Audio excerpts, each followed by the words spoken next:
ওয়ালাইকুম আসসালাম। আজকে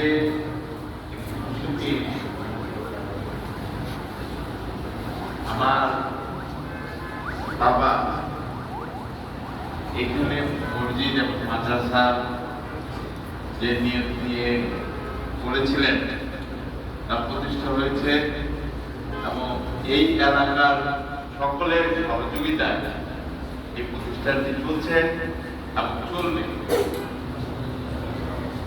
তো সবচেয়ে বড় জিনিস হচ্ছে যে বিভিন্ন জায়গায় মসজিদ আছে, মাদ্রাসা আছে, কিন্তু এই মসজিদ আর মাদ্রাসাটা এমন একটি জায়গায় উপস্থিত, বাংলাদেশের 64 জেলার লোক এইখানে এসে নামাজ পড়ে। সুবহানাল্লাহ। কারণ এখানে বিভিন্ন ডিস্ট্রিক্টের লোকজন আসে এবং গাড়ি জমায় প্রতি শুক্রবারে এবং সবাই কম বেশি